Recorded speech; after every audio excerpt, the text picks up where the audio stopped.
primary concern regarding the looping of a feeder between two buildings stems from the potential for creating a dangerous situation if one of the structures sustains damage or is destroyed. Should the building housing the service equipment, which in this case is Building B, suffer damage or complete destruction, the adjacent building, Building A, would be left without electrical power. This loss of power could pose a safety risk to the occupants. In addition to safety concerns, the practice of looping the feeder could also lead to a voltage drop problem. When the feeder is excessively long, the voltage level at the far end of the feeder may be significantly lower than the voltage at its starting point. Such a voltage drop can adversely affect the performance of equipment that is particularly sensitive to voltage variations. Given these potential issues, it is generally advisable to avoid looping feeders between buildings. However, if looping is deemed absolutely necessary, it becomes crucial to implement measures that mitigate the potential hazards. Firstly, consider installing a transfer switch.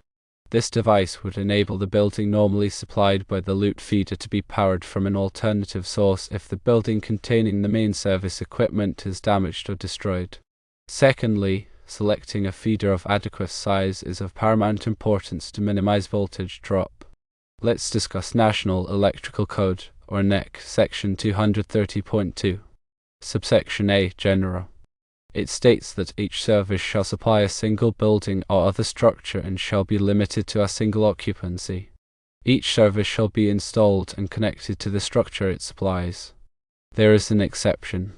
A single service shall be permitted to supply multiple buildings or other structures on a single property provided that each service drop, service lateral, and service entrance conductor is sized for the combined load and protected by overcurrent devices rated for the ampacity of the conductor.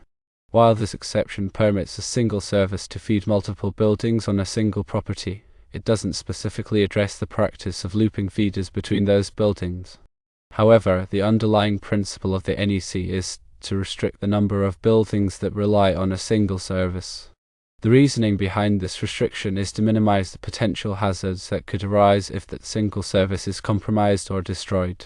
The potential for voltage drop increases with the length of the feeder. Longer feeders present a higher impedance to the flow of current, resulting in a greater voltage drop along the conductor. This can negatively impact equipment performance. The severity of the voltage drop is also influenced by the load on the feeder.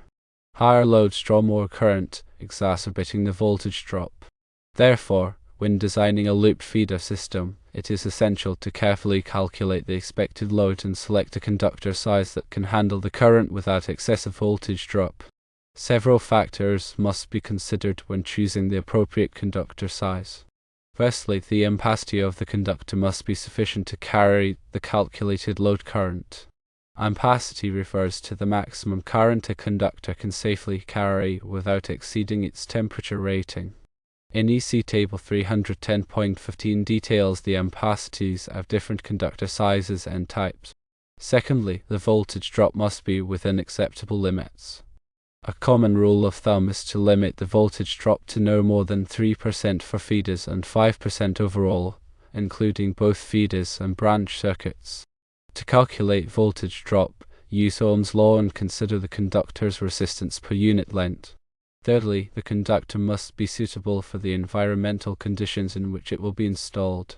Factors such as temperature, moisture, and exposure to chemicals can affect the conductor's performance and lifespan. Therefore, select a conductor with appropriate insulation and jacketing materials. If the voltage drop is excessive, several strategies can be employed to mitigate it. Firstly, increasing the conductor size will reduce its resistance and lower the voltage drop. Secondly, shortening the feeder length will also reduce the resistance and voltage drop.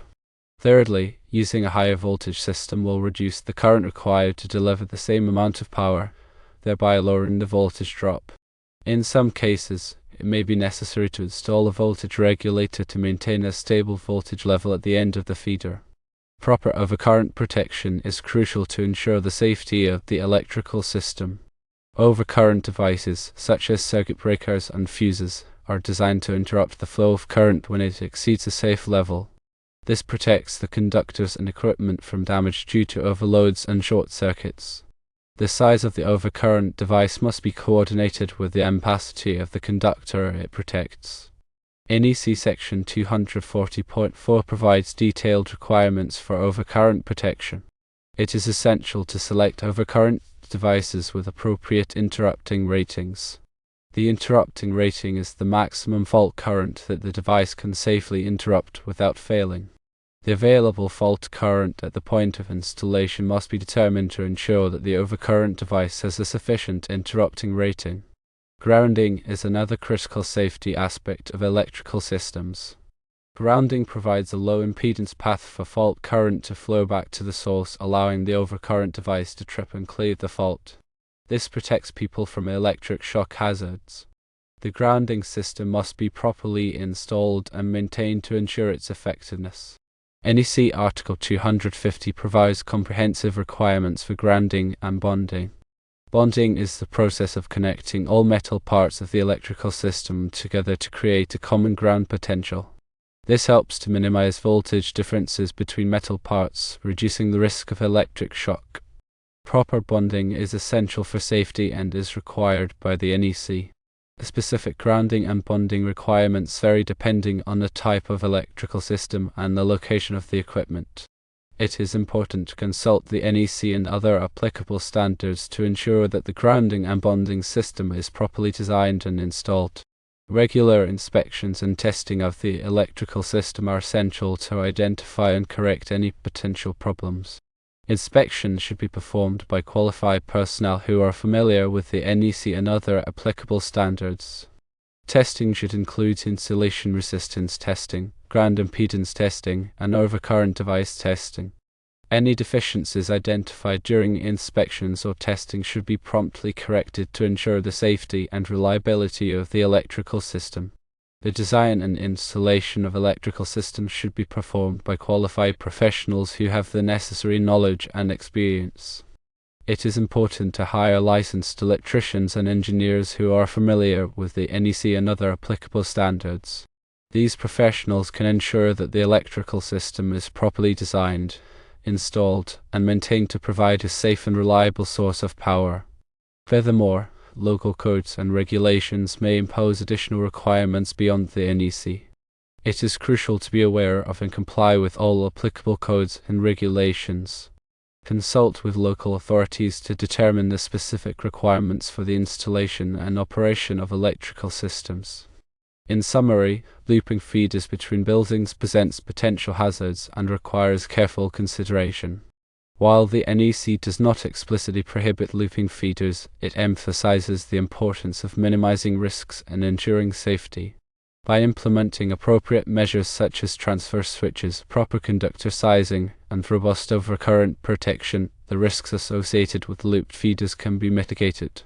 Adherence to the NEC and other applicable standards is essential for ensuring the safety and reliability of electrical systems. Consider the potential impact of a power outage on the building served by the loop feeder.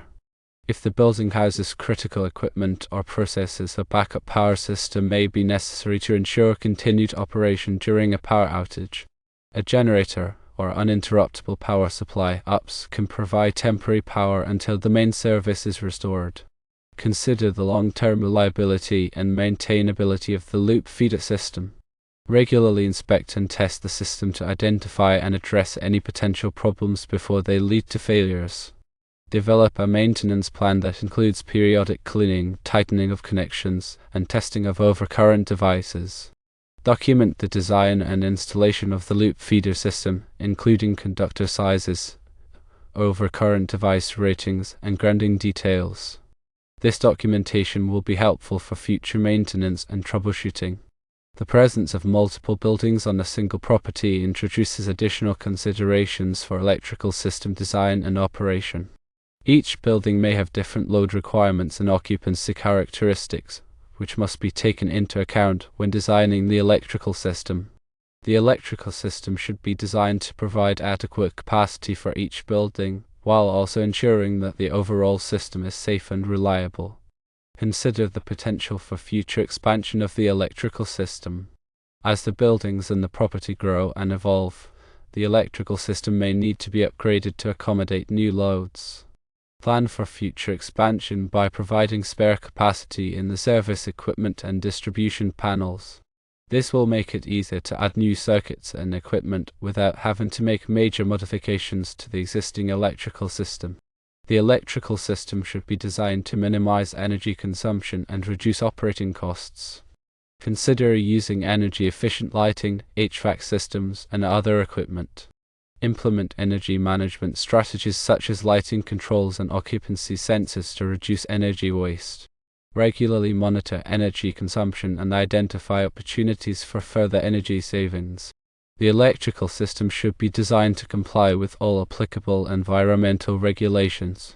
Properly dispose of hazardous materials such as fluorescent lamps and batteries. Use environmentally friendly products and materials wherever possible.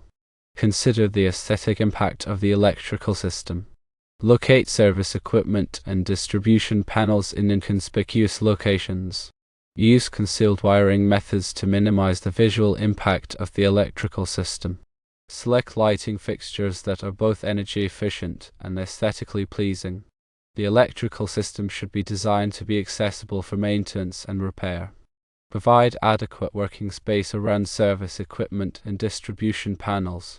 Clearly label all circuits and equipment to facilitate troubleshooting. Develop a maintenance plan that includes periodic inspections, testing, and cleaning. The electrical system should be designed to be resilient to natural disasters such as earthquakes, floods, and hurricanes. Locate service equipment and distribution panels above the floodplain. Use earthquake-resistant construction methods to protect the electrical system from damage. Install surge protection devices to protect sensitive electronic equipment from power surges. Consider the security of the electrical system. Protect service equipment and distribution panels from unauthorized access. Install security lighting to deter theft and vandalism.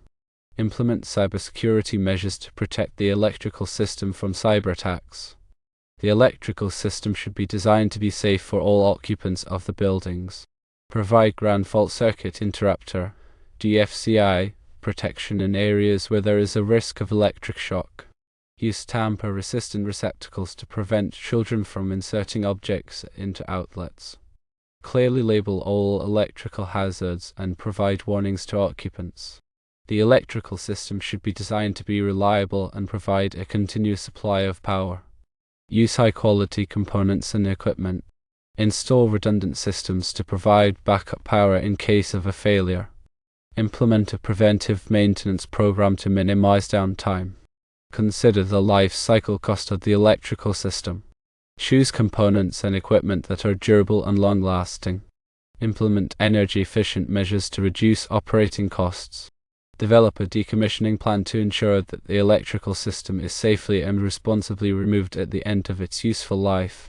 The design and operation of electrical systems is a complex and multifaceted undertaking. It requires a thorough understanding of electrical principles, codes, and regulations. It also requires a commitment to safety, reliability, and sustainability.